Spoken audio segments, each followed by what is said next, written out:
Hey guys, இன்னைக்கு நாம X girl friends கிளப்போட அடுத்த பார்ட் தான் பார்க்க போகிறோம். டேரக்டர் ஜோக்கு சோஜின் மேலே ஃபீலிங்ஸ் இருக்கான்னு பார்க்க கேட்டு ஃபாக்ஸு லைனஸும் சேர்ந்து பிளான் பண்ணி அதுலேயும் சொதப்பி இப்போ ஒரு இடத்துல உட்காந்து பேசிட்டு இருக்குதுங்க. அங்கே நம்ம பாங்ஸு வரான். வந்தவன் கடுப்பில், உங்கள் மனசில் என்ன நினச்சிட்டு இருக்கீங்க, அவளை எதுக்கு இப்படி அசிங்கப்படுத்துறீங்க, அதுவும் சோஜினையும் அந்த சைக்கோ டேரக்டரையும் ஒன்றா சேர்க்கலான்னு பார்க்குறீங்க.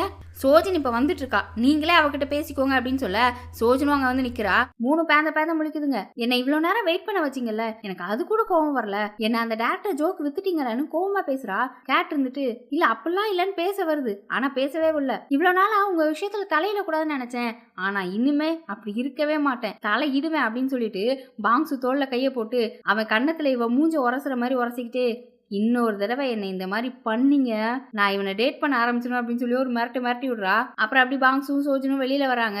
சோஜன் சொல்றா, எனக்கு அசிங்கப்பட்டதா ரொம்ப ஒரு மாதிரி ஆயிடுச்சு அப்படின்னு சொல்ல, இவன் எப்படி வந்தான்னு கேட்கும்போது தான் ஃபாக்ஸ் இன்ஃபார்ம் பண்ணான்னு சொல்றான். நான் வேற அந்த டேரக்டரை இனிமே பார்க்க மாட்டேன்னு சொல்லி அந்த திட்டி வேற விட்டுட்டேன் அப்படின்னு சொல்ல, பாங்ஸுவும் நீ அவ்வளோ தைரியமான பொண்ணா அப்படின்னு சொல்லி சிரிச்சுட்டு, ஆமா நான் வரும்போது என்ன பேசிட்டு இருந்தீங்க, அவர் உன் கையை பிடிச்சிட்டு இருந்தாரு அப்படின்னு சொல்ல, கையெல்லாம் பிடிச்சிட்டு இருக்கல, நீ தான் கார் ஓட்டணும்னு சொல்லி சாவியை தான் கொடுத்தாரு அப்படின்னு சொல்ல, இல்லையே கையை வேற மாதிரிலாம் பிடிச்சிருந்தாரு அப்படி இப்படின்னு ரெண்டு பேசிட்டு இருக்குதுங்க. இப்ப அடுத்த நாள் காலையில சோஜின் இன்னுமே ஆபீஸ்ல அவளோட திங்ஸை பேக் பண்ணி முடிக்கல. அப்ப அங்க லைனஸ் வரா. வந்து நான் உங்ககிட்ட கொஞ்சம் பேசணும்னு சொல்ல, என்ன அந்த டேரக்டர் ஜோ கிட்ட போய் நான் காலில் விழுந்து கெஞ்சணுமான்னு கேட்கும்போது, இல்ல பாங்ஸுவை நம்ம இந்த மூவில இருந்து தூக்கிடலாம், அதை தான் டேரக்டர் விரும்புறாரு, இப்போதைக்கு இந்த படத்துக்கு பாங்ஸு தான் வீக்னஸ் அப்படின்னு சொல்ல, இவ கேட்க மாட்டா. நீ நிஜமாவே அவனை லவ் பண்ணியா, அது எப்படி மனசாட்சி இல்லாம இப்படி பேசுற அப்படின்னு சொல்லிடுறா. அப்புறம் அப்படி நைட் ஆயிடுச்சு. இந்த லைனஸ் குடிச்சிட்டு பாங்ஸுக்கு கால் பண்ணிருக்கு. அவனும் அங்க வரான். அவன் வேலை பார்த்துட்டு, நீ ஏன் இப்ப இப்படி குடிச்ச, நீ குடிச்சனா என்னென்ன பண்ணுவேன்னு தெரியாத உனக்கு அப்படின்னு சொல்றான். குடிச்சா இந்த லைனஸ் ரொம்ப அலப்பற பொண்ணு போல. அந்த லைனஸும் எனக்கு வேலை போகுது, நான் கஷ்டப்பட போறேன்ல, நான் என் ஃபியான்சி கிட்ட உண்மையை சொல்ல போறேன், அப்பவாது என் கல்யாணம் நடக்கிறதுக்கு வாய்ப்பு இருக்கு அப்படின்னு சொல்லி ரொம்ப ஃபீல் பண்ணி பேசுறா. அப்புறம் பொண்ணுங்களுக்கு கல்யாணங்கிறது ஒரு தடவை தான் வாய்ப்பு கிடைக்கும், ஆனா செகண்ட் டைம் கிடைக்காது, எனக்கு என் ஃபியான்சி ஒரு மிராக்கிள், அந்த வாய்ப்பு கிடைச்சதே பெருசு அப்படின்னு சொல்லி ரொம்ப புலம்புறா. இவனுக்கு என்ன பண்றதுன்னு தெரியல. அப்புறம் சோஜினை வேற உள்ள இருக்கிறா. பாவம் அந்த சோஜின், அவ என்ன பண்ண போறாளோ, அவ கம்பெனி வேற கடன்ல இருக்கு, இந்த படம் பண்ணல அப்படின்னா அவளால என்ன பண்ண முடியும், இன்னும் அடுத்த படம் பண்றதுக்கு 1 வருஷம் ஆகுமோ, 2 வருஷம் ஆகுமோ, 10 வருஷம் ஆகுமோ, 10 வருஷம் ஆச்சுன்னா அவளுக்கு 40 வயசு ஆயிரும்ல, அவ எப்படி வாழ்வா, இந்த மாதிரி ஒரு ஆப்பர்ச்சுனிட்டி அவளுக்கு கிடைக்குமா அப்படி இப்படின்னு சொல்லி புலம்பிட்டு இருக்கா. இவ இன்னும் குடிச்சிட்டு வளர்றாளா இல்ல பிளான் பண்ணி பேசுறாளான்னு தெரியல. அப்புறம் அவளை ஒரு வழியா சமாதானப்படுத்தி கார்ல ஏற்றி அனுப்பி விடுறான்.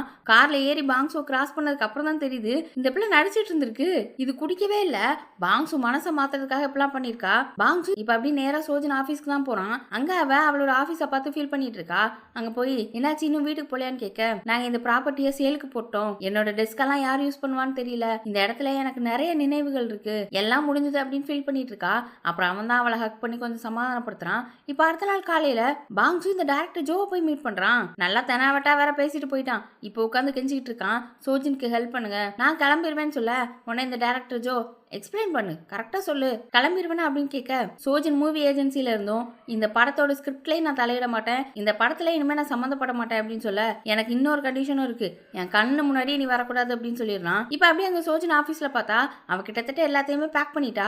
அப்போன்னு பார்த்து ஒரு ரியல் எஸ்டேட் ஏஜென்ட் வந்திருக்காங்க. அவங்க கம்பெனியை சேலுக்கு போட்டிருக்காங்கல்ல, ஒரு ஆளை கூட்டிட்டு வந்து காமிச்சிட்டு இருக்காங்க.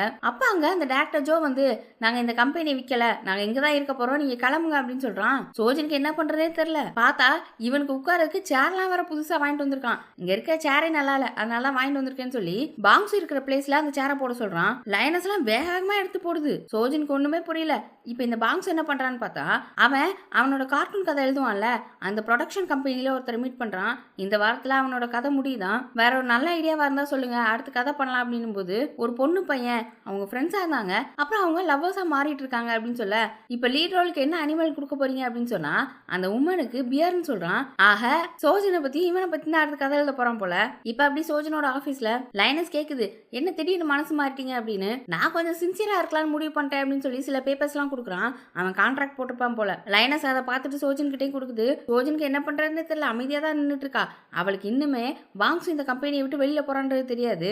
என்ன ஒருத்தங்க சின்சியரா இல்லைன்னு சொல்லிட்டு இருந்தாங்க, அதனாலதான் சின்சியரா இருக்கேன்னு டைரக்டர் ஜோ சொல்ல, லைனஸும் அப்போ என் விஷயத்த என் ஃபியான்சி கிட்ட சொல்ல மாட்டீங்க அப்படின்னும் போது, அது பார்க்கலாம் அப்படின்னு சொல்லிடுறான்.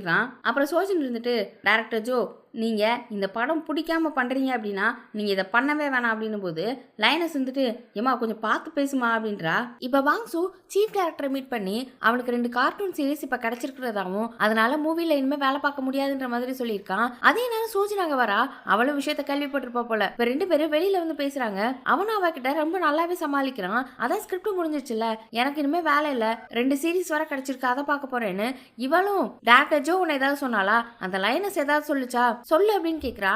அதெல்லாம் ஒண்ணும் இல்ல, உட்காரு பேசலாம் அப்படின்னு சொல்லி 2 பேரும் உட்காந்து பேச ஆரம்பிக்கிறாங்க.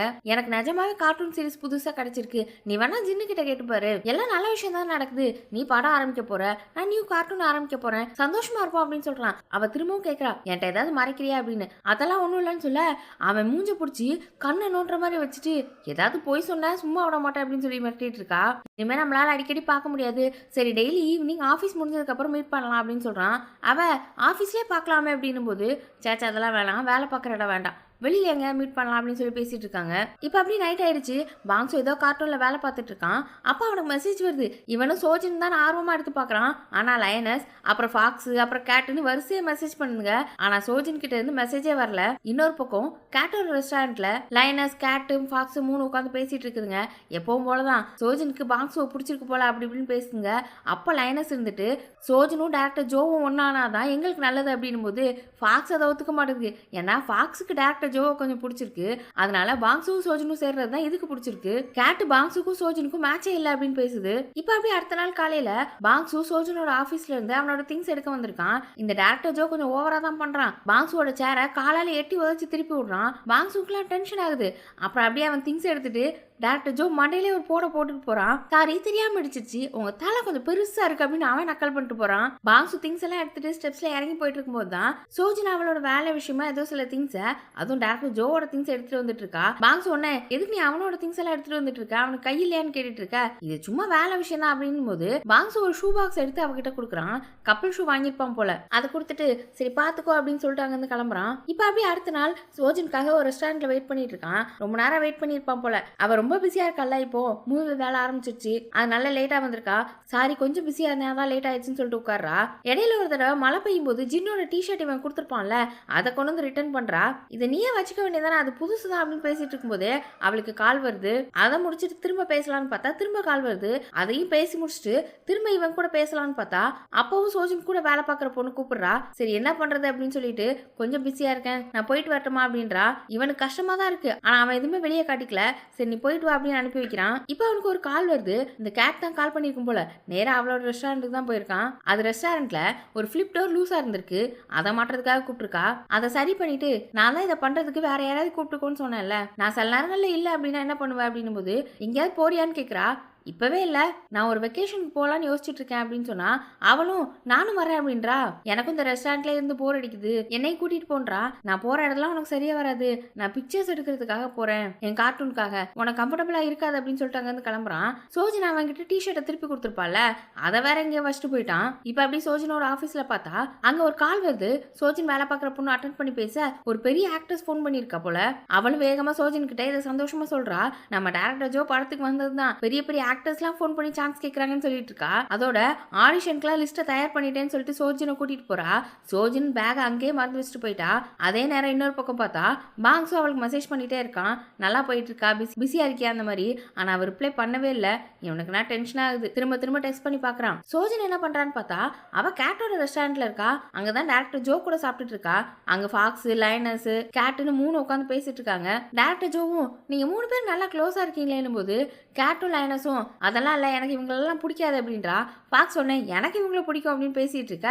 இந்த கேட் இருந்துட்டு டக்குன்னு சோஜனை பார்த்து பாக்ஸும் வேலையை விட்டு தூக்கிட்டீங்களே அப்படின்ற மாதிரி கேட்கறா. உடனே லைனஸும் அவ வேலையை விட்டு தூக்கலாம் இல்ல, அவங்க 2 பேரும் வேலையை முடிச்சுட்டாங்க அப்படின்னும் போது இந்த கேட் இருந்துட்டு நீ சரியான ஆள் தான், உனக்கு ஃபேமஸ் டேரக்டர் கிடைச்சோனவே நீ பாக்ஸுவை தூக்கி எரிஞ்சிட்ட அப்படின்னும் போது இல்ல அப்படிலாம் நடக்கல அப்படின்னு பேசிட்டு இருக்க. இந்த டேரக்டர் ஜோ ஒன்னு கல்யாணம் பண்றதுக்காக நீ பாக்ஸுவை விட்டுட்டு போயிட்ட தானே, அதுக்கப்புறம் நீ கான்டாக்ட் பண்ண ட்ரை பண்ணியா, இப்போ நீ தனியா இருக்க அதனாலவா அப்படின்றான். அவளுக்கு ஒரு மாதிரி ஆயிடுச்சு. இந்த ஃபாக்ஸும் பாக்ஸோட கார்ட்டூன் முடியுதுல, நம்ம அவனுக்கு பார்ட்டி வைப்போமா அப்படின்னு பேச மாத்த பாக்குறா.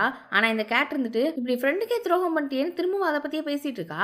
கரெக்டா அதே நேரம் அங்க பாக்ஸும் வரான். இந்த ஃபாக்ஸ் தான் கால் பண்ணி கூப்பிட்டு இருக்கும் போல. எதுக்கு வர சொன்ன அப்படின்னு கேட்கறான். ரொம்ப நாள் என்னால பார்க்கல அதனால தான் வர சொன்னேன் அப்படின்னும் போது எனக்கு ஒரு முக்கியமான வேலை இருக்கு நான் கிளம்புறேன் அப்படின்னு சொல்லிட்டு அங்க இருந்து கிளம்பிட்டான். அவன் சோஜன் கிட்ட பேசவே இல்லை.